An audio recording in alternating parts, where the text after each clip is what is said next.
سلام البنات، كي راكم؟ ان شاء الله كامل تكونوا بخير وعلى خير.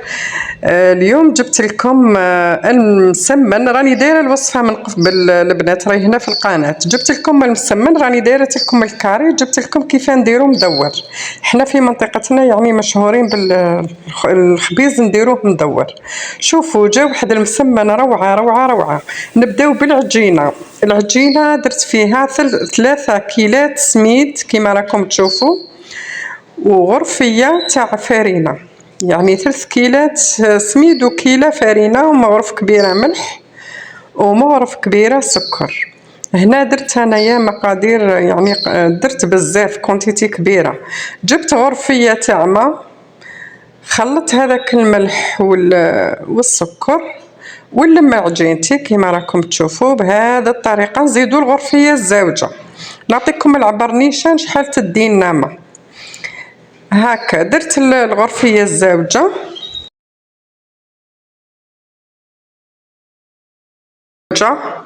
لميت العجينه تاعي كيما راكم تشوفوا، طريقه سهله.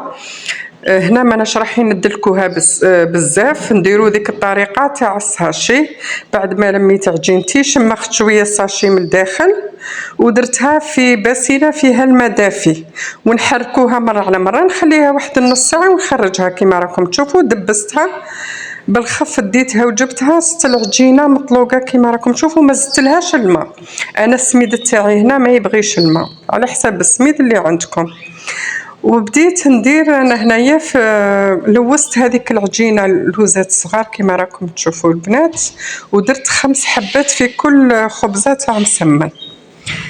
نفتح شويه دوك الكويرات وندير بيناتهم. درت انا هنايا الزيت والماغارين، ما درتش السميد والخماره.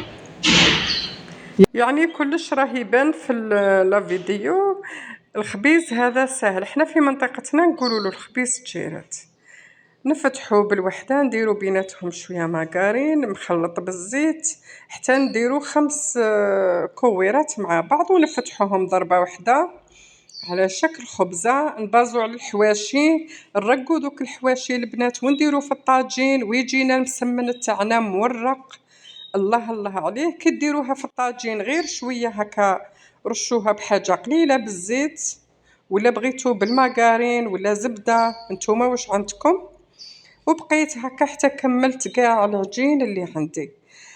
كيما قلت لكم البنات، بغيتو تشوفوا الوصفه تاع المسمن الكاري، راني حطيتها هنا في القناه.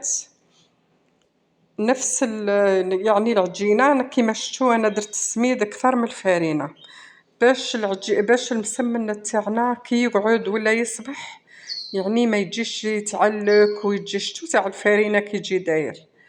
هذا المسمن تاع السميد يجي هايل، وحنا نديرو به الرفيس. هذا المسمن هو اللي نديرو به الرفيس. عندنا بوسيار خاص نخرجوه فيه، يعني كي تكوني تخبزي والخبزه حاميه تفوتيها في السيار، ولا تديريها بالروبو، طحنوها في الروبو ثاني يجي هايل. يعني الوصفة هذه نديرو بها المسمن، واللي تبغي دير الرفيس بنفس الطريقة تخبز وراهي تطحن، يعني يديروا زوج، وحدة تخبز وحدة ترحيه. هذه هي الطريقة البنات. اللي عجبتكم ما تنساوناش بجام وكومنتير كيما راكم تشوفوا. القناة راهي حابسة، عاونونا شوية بالجام لي كومنتير والبارطاج اذا بغيتوا. شوفوا المسمن تاعنا يجي مورق ما شاء الله عليه. مازلنا مكملين ان شاء الله مع الوصفات. وعطونا تعليقات، قولوا لنا اش باغيين نزيدو نحطو نطيبو.